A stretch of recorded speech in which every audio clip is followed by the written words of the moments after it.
Baik, jadi uh, di kelompok kami ini beranggotakan 2 orang. Yang pertama, saya Syawalian Rais Dujayanto dengan NIM 67202198 dan ada teman saya Mahriza Raka Indra Putra dengan NIM 672202288. Jadi untuk analisis yang kami gunakan yaitu berjudul analisis hubungan antara kejadian bencana alam dan fluktuasi harga bahan pokok di Indonesia.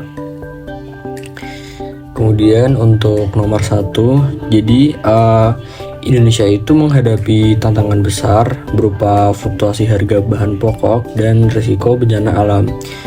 Mungkin bencana alam itu tidak berhubungan langsung dengan harga bahan pokok, tapi bencana alam itu dapat menjadi faktor mengapa harga bahan pokok itu naik. Karena dua isu ini saling terkait, di mana bencana seperti banjir, gempa bumi, atau kebakaran hutan sering mengganggu produksi dan distribusi bahan pokok sehingga memicu kenaikan harga. Contohnya itu seperti misal di Kalimantan itu penghasil minyak sawit terbesar, dan saat ada kejadian misalnya kebakaran hutan di Kalimantan, maka akan menaikkan harga minyak goreng akibat gangguan produksi minyak sawit tersebut. Kemudian untuk nomor 2, jadi kami menggunakan 2 data. Yang pertama itu data bencana dan yang kedua itu data harga bahan pokok. Keduanya sama-sama menggunakan jangka waktu dari 2020 sampai dengan tahun 2023. Untuk data bencana kami mengambil dari Badan Nasional Penanggulangan Bencana dari satu datanya.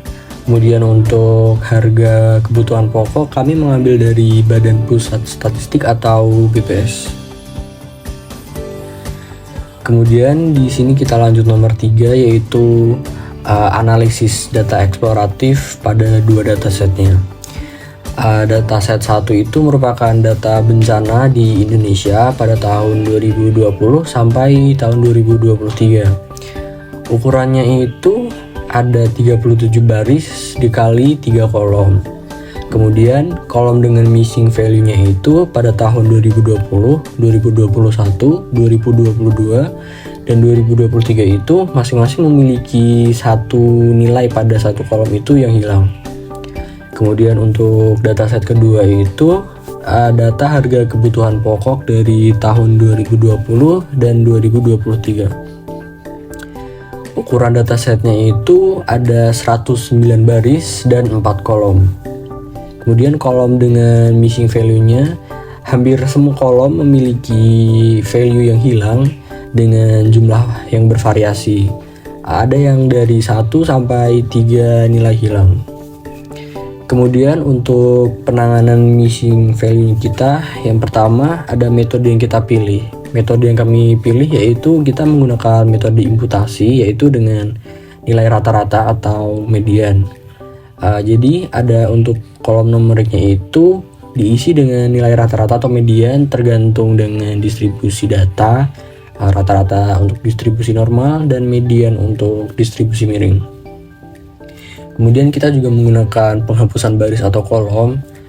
Jika jumlah missing value signifikan dan terjadi pada baris atau kolom yang tidak terlalu penting, baris itu kami hapus.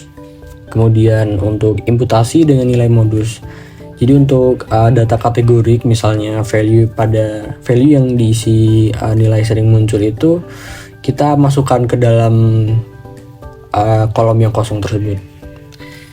Kemudian alasan pemilihan yang dataset pertama yaitu karena missing value-nya itu relatif lebih sedikit dan dapat diimputasi untuk mempertahankan integritas. Jadi datanya itu masih sangat bisa untuk diolah.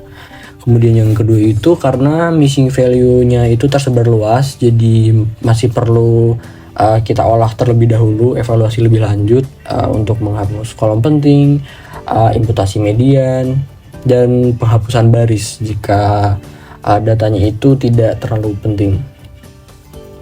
Kemudian di sini kita sudah melakukan visualisasi data menggunakan grafik bar. Di sini sebelumnya kita menggunakan Google Colab, dan di sini merupakan harga bahan pokok yang terdapat dalam data tersebut. Ada 3 kolom, yaitu beras, minyak, dan gula. Ini merupakan harga rata-rata per bulan pada semua tahun. Di warna bagian biru tua ini beras, warna hijau tua ini gula, dan hijau mudanya ada minyak. Ini dari bulan Januari, Februari, Maret, April, Mei, Juni, Juli, Agustus, September, Oktober, November, sampai dengan Desember. Kemudian ini ada untuk grafik jumlah kejadian berdasarkan jenis bencana dan tahun. Di sini ada warna ungu tua ini untuk tahun 2020, warna biru kehijauan ini tahun 2021, warna hijau ini tahun 2022, dan warna kuning ini tahun 2023. Dan di sini ada bencana angin puting beliung, banjir, gelombang pasang, gempa bumi, gunung meletus, kebakaran hutan, kekeringan, tanah longsor, dan tsunami. Selanjutnya untuk karakteristik data berdasarkan hasil analisis eksploratif. Jadi visualisasi data dari bencana.csv yang sudah kita impor ke Google Colab dan harga.csv itu masing-masing memiliki kolom, dan kolomnya itu berbeda. Untuk file bencana ini berisi kolom tahun, jenis bencana, dan jumlah waktu, memberikan wawasan penting tentang pola dan tren kejadian dalam waktu tertentu. Kemudian ini ada analisis tentang data yang sudah kami masukkan. Yang pertama itu ada identifikasi pola tahunan.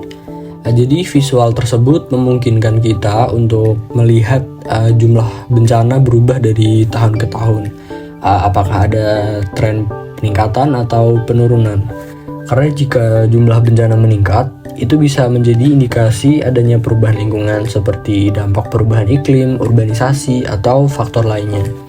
Dan sebaliknya, jika terjadi penurunan, maka menunjukkan efektivitas kebijakan mitigasi itu perlu ditingkatkan lagi, dan juga untuk kesadaran masyarakat. Kemudian yang kedua itu ada distribusi berdasarkan jenis bencana. Dengan visualisasi jenis bencana ini, kita bisa mengidentifikasi bencana mana yang sekiranya sering terjadi, misalnya seperti banjir, gempa bumi, atau kebakaran hutan mungkin lebih banyak terjadi dibandingkan dengan bencana yang lainnya. Informasi ini penting untuk membantu prioritas kebijakan mitigasi, karena misalnya seperti bencana banjir adalah bencana yang paling umum, maka investasi pada infrastruktur banjir seperti bendungan, sistem drainase akan diprioritaskan. Kemudian yang ketiga itu ada perubahan dominasi jenis bencana. Visualisasi juga dapat menunjukkan apakah ada perubahan dalam jenis bencana yang dominan dari waktu ke waktu. Misalnya di awal tahun itu sering terjadi gempa bumi, namun pada tahun-tahun berikutnya kebakaran hutan itu menjadi lebih banyak dari gempa bumi. Perubahan ini dapat mencerminkan dampak dari kondisi iklim yang berubah atau kegiatan manusia seperti deforestasi. Kemudian ada perbandingan kuantitatif. Dengan menggunakan grafik batang atau garis, kita dapat membandingkan jumlah setiap jenis bencana di tahun tertentu. Hal ini tentunya bisa membantu kita untuk mengidentifikasi tahun-tahun tertentu dengan jumlah bencana yang sangat tinggi, yang mungkin memerlukan studi lebih lanjut tentang apa penyebabnya bencana ini. Seperti contohnya itu, tahun dengan jumlah bencana tinggi bisa dikaitkan dengan fenomena cuaca ekstrim seperti El Nino atau La Nina. Kemudian yang terakhir itu ada fokus pada bencana yang paling merugikan. Selain dari jumlah kejadian itu, visualisasi juga dapat membantu untuk mengidentifikasi jenis bencana yang paling berdampak gitu.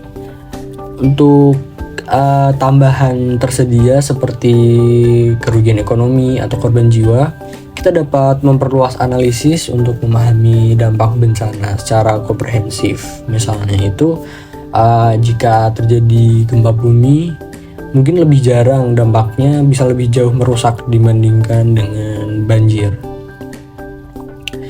Kemudian yang keempat ini ada mengintegrasikan dua dataset. Untuk mengintegrasikan dua dataset tersebut memerlukan pemahaman mendalam tentang struktur data yang relevansi tersebut. Kedua dataset ini memiliki fokus yang berbeda, yaitu ada data harga bahan pokok mencakup tahun, bulan, jenis, barang, dan harganya. Kemudian data bencana mencakup tahun, jenis bencana, dan jumlah. Untuk kami sendiri juga mengalami kesulitan karena sebelumnya itu di bagian data bencana itu terdapat tahun 2012 sampai dengan tahun 2023. Sedangkan untuk data harga pangan itu hanya ada tahun 2020 sampai 2023. Jadi kami harus menyesuaikan terlebih dahulu sebelum bisa memvisualisasikan datanya. Jadi kita menghapus untuk bagian tahun 2012 sampai dengan 2019, jadi agar tahunnya itu sama begitu. Kemudian ini juga ada kendala lain yang kita hadapi selama proses integrasinya. Ada juga itu ketidakcocokan format waktu. Data harga bahan pokok itu kan menggunakan resolusi bulan, sementara data bencana itu menggunakan resolusi tahunan. Ini juga sedikit menyulitkan ketika kita mencoba menghubungkan kejadian bencana dengan harga bahan pokok secara detailnya. Kemudian kita melakukan agregasi data harga bahan pokok ke tingkat tahunan dan menghitungnya itu dijadikan rata-rata per tahun untuk setiap jenis barangnya, agar memastikan kedua dataset itu memiliki waktu yang berseragam agar bisa diolah. Kemudian tidak ada hubungan langsung. Jadi memang bahan pokok dan jenis bencana itu tidak ada hubungan secara langsung ya. Namun faktor-faktor lain misalnya contohnya itu ada gempa bumi mempengaruhi harga gula, tidak secara eksplisit itu tercatat dalam datanya. Kemudian kita menggunakan analisis eksplorasi untuk melihat pola secara umum apakah dengan jumlah bencana tinggi itu berkorelasi dengan kenaikan harga bahan pokok tertentu. Kemudian kita juga melakukan pendekatan berbasis hipotesis seperti bencana alam dapat memengaruhi distribusi bahan pokok. Jadi dapat digunakan untuk menentukan relevansi kedua data tersebut. Kemudian yang ketiga itu ada perbedaan skala nilai. Kolom seperti harga dalam ribuan rupiah dan jumlah bencana dalam angka kejadian memiliki skala berbeda. Ini juga membuat analisis kita itu menjadi bias jika tidak ditangani dengan benar. Karena normalisasi data kedua kolom tersebut itu harus menggunakan skala yang sama, misalnya menggunakan metode Z-score atau minimum maksimum scaling, sehingga analisis korelasi atau regresi itu menjadi lebih akurat. Kemudian yang keempat itu ada ketiadaan data geografis.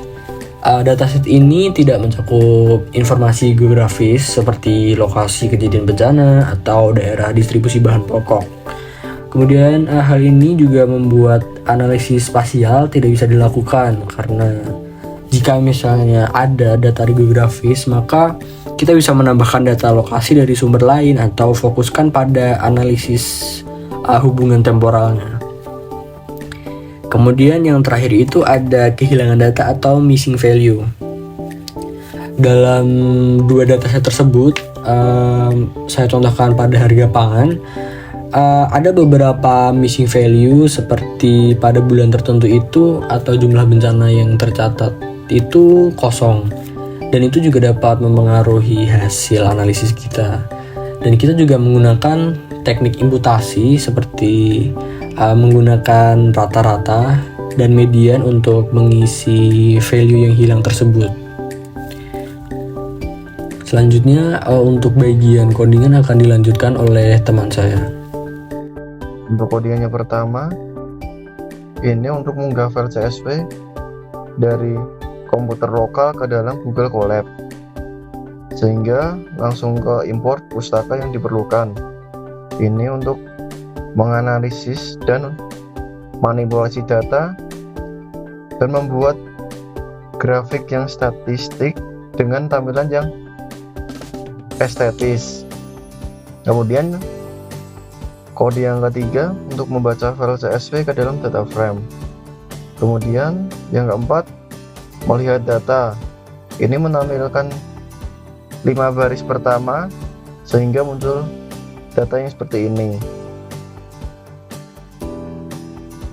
Dari codingan yang ini tujuannya untuk membuat grafik batang untuk menunjukkan jumlah kejadian bencana berdasarkan jenis bencana dan tahun. Dan inilah jumlah kejadian yang berdasarkan jenis bencana dan tahun. Yang pertama, angin puting beliung. Jumlah kejadiannya di tahun 2022 yang paling banyak. Banjir di tahun 2023. Gelombang pasang di tahun 2023. Gempa bumi di tahun 2020, gunung meletus di tahun 2023, kebakaran hutan di tahun 2022, kekeringan di tahun 2021, tanah longsor yang paling banyak di tahun 2021, tsunami ini tidak ada di tahun 2020 sampai di tahun 2023. Kemudian ada codingan harga dan bahan. Dari codingan ini tujuannya untuk membuat grafik batang dan menampilkan rata-rata harga bahan dan per bulan berdasarkan jenis bahan. Inilah hasilnya. Di bulan Januari, harga gula yang tinggi. Yang Februari, harga gula yang paling mendominasi. Yang Maret, ya masih gula.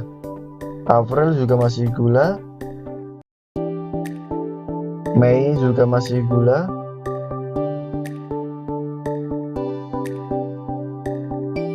Juni juga masih gula. Juli juga masih gula. Agustus ini langsung ke minyak, harga yang paling tinggi. Kemudian September juga gula yang paling tinggi. Kemudian Oktober minyak yang paling tinggi harganya. Kemudian November ini juga minyak yang paling tinggi harganya. Dan kemudian yang terakhir Desember ini juga minyak yang paling tinggi.